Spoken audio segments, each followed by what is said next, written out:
Alors bonjour, donc docteur Mathieu de Rancourt. Donc je suis le conseiller médical du groupe Pochet Santé et j'en charge aussi la direction de la stratégie médicale, de la contractualisation et de l'information médicale pour le groupe. Donc le groupe Pochet représente un ensemble d'établissements de cliniques au sens médecine, chirurgie, obstétrique, d'établissements de rééducation et d'établissements d'hospitalisation à domicile. Je dois remercier notre directeur des systèmes d'information, Grégory François, qui finalement nous a trouvé IT Sharks. On a démarré cette collaboration qui, à ce jour, est très fructueuse. Moi, je suis arrivé en 2019 au sein du groupe, qui avait beaucoup moins d'établissements, et puis au fur et à mesure, il fallait un petit peu, alors j'aime pas trop ce terme, mais industrialiser certains processus, dont notamment des processus de recrutement, des processus de contractualisation, et des processus aussi en lien avec les médecins. Et là, on est arrivé à la limite, on va dire, de la suite bureautique Office pour notre groupe. Franchement, non. Moi, je suis un pragmatique, le but, c'est le résultat, donc j'avais aucun a priori. Alors là, ça commence à remonter à 2-3 ans, donc je m'en souviens plus forcément dans le détail, mais ce que j'ai bien aimé au début, c'est la réactivité de l'équipe, notamment je tiens à saluer Victor. Et puis après, la façon de travailler, peut-être qu'on l'abordera dans la suite des questions. Mais voilà, c'était surtout à l'écoute, on va dire, du client, mais une vraie écoute. Alors oui, comme tout projet, malheureusement dans la santé ou sans faire de politique, on est quand même de plus en plus contraint. Donc ça fait partie aussi d'un facteur décisionnel, mais pas que. C'était, c'est simple, le premier projet qui était sur un module en fait de gestion un petit peu de tout ce qu'on contractualise, alors avec les ARS, avec les caisses d'assurance maladie. Et on a commencé à travailler avec eux sur ce premier projet qui permettait un peu de structurer à la fois le workflow, l'aspect documentaire, et puis l'aspect post, au sens qu'à partir du moment où on dépose un dossier, ça nous permet aussi d'avoir le suivi du dossier. Et éventuellement, une fois que le dossier est accepté, ce qui se passe après, c'est aussi souvent dans la santé, 5 ans après, il faut refaire un dossier, ou réévaluer le dossier. Et donc, c'est tout ce process qu'on a mis en place.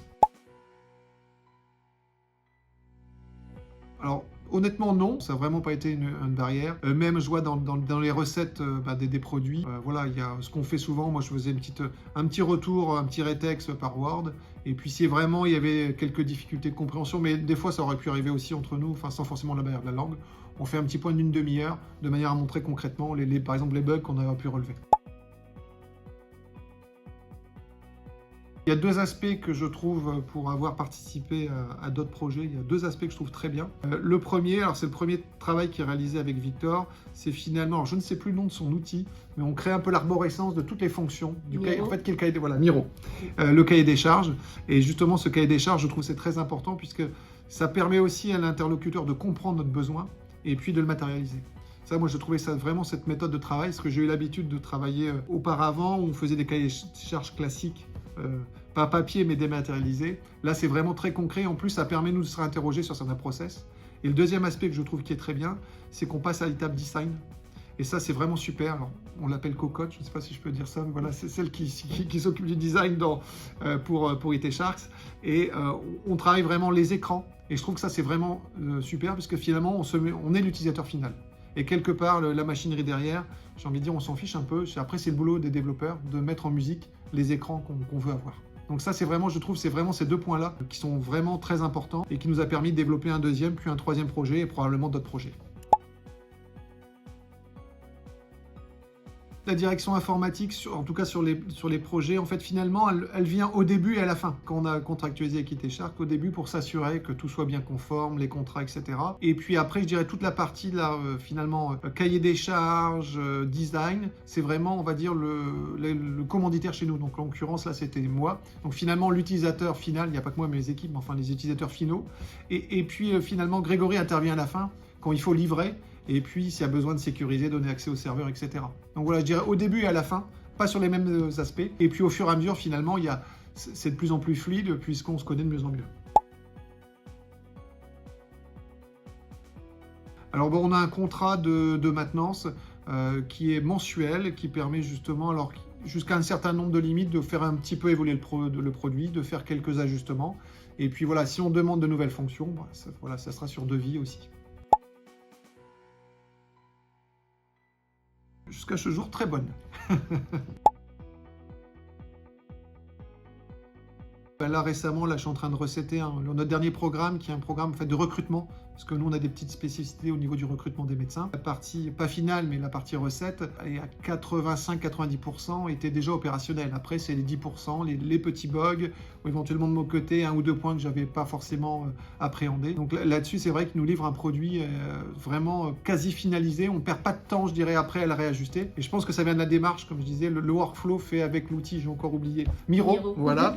Et le deuxième point, qui est vraiment, je trouve, l'étape design, moi je trouve que c'est une très bonne idée de travailler sur écran, finalement les écrans finaux pour l'utilisateur, puisqu'en fait c'est vraiment ce que vous avez besoin. Vous avez besoin d'un tableau de bord, vous avez votre tableau de bord, vous avez besoin de telle fenêtre de saisie, et on travaille, et justement tout ça s'articule après avec Miro. Et je pense que ce qui fait le succès, c'est qu'on perd pas de temps sur la partie recette, où on se rend compte, non, alors là ça va pas du tout. Je crois que ça m'est pas arrivé sur les 3 produits, ou les rares fois c'est parce que j'avais oublié quelque chose. Alors, oui, alors il y a plusieurs niveaux dans la santé. Voilà, le raisonnement médecin, le raisonnement administratif. Je dirais, voilà, c'est quelque chose qu'on suit de plus en plus en veille sur l'IA, puisque sur certains domaines, moi je le prends sur un domaine que je suis aussi, ce qui est un petit peu l'activité, on va dire, de valorisation des établissements, où l'IA, là, vient de faire une évolution très récemment, puisque jusqu'alors, on nous vendait de l'IA, mais en fait, c'était des super requêteurs qui allaient rechercher des mots-clés dans les dossiers. Moi, j'appelle pas ça de l'IA. Et là, on voit une évolution où l'IA va chercher les mots-clés, mais va vérifier qu'autour du mot-clé, il y a bien tout le contexte. Donc ça, c'est vraiment un point, là, je trouve une évolution majeure, là, ça date de septembre. Et puis sur un outil, là, on est en train de réfléchir aussi d'IA, justement d'aider au process un peu répétitif, c'est-à-dire qu'on dans un groupe, on a des enquêtes, des demandes, il faut traiter, il faut savoir qui a renvoyé, s'il a bien renvoyé, s'il a bien complété. Tout ce système qui est quand même fastidieux pour une assistante peut être réglé par l'IA. Et après, sur le côté médical, je pense qu'on en est vraiment qu'au tout début. Là, on parlera plus précisément sur les prises en charge médicales, mais c'est un sujet qu'on suit aussi dans les robots, etc. Non, là-dessus, on ne pourra pas faire sans. Je dirais très opérationnel. Moi, c'est ce qui m'a plu. Et puis, encore une fois, répond bien finalement à nos besoins. Comme je crois que je l'ai dit par le passé, on travaillait classiquement sur des cahiers des charges. On ne travaillait pas sur le design. On nous livrait un produit. Et puis, en fait, on se rendait compte des fois. Alors, ce qui était très gênant, ça pouvait arriver, c'est que finalement, alors, la société ou la boîte, peu importe, n'avait pas compris notre besoin. Donc, on s'est arrivé avec un produit finalement qui, des fois, arrivait à côté.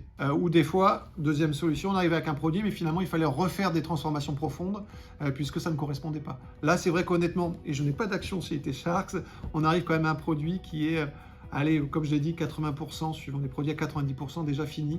Alors, je trouve qu'il y a vraiment cette étape où ils comprennent notre besoin. Comme je le dis des fois en tant que médecin, c'est pas un truc qui est conçu par des ingénieurs. C'est l'utilisateur final, quelque part, qui le conçoit. Et la mécanique de programmation, de développement, quelque part, j'ai envie de dire, c'est leur problème. Moi, je veux mes écrans comme on a défini, et je pense que c'est le succès de leur solution. Oui, à 200%, tout à fait. Eh ben, en tout cas, je suis enchanté de notre collaboration. J'espère qu'elle pourra se poursuivre et puis s'étendre dans notre domaine.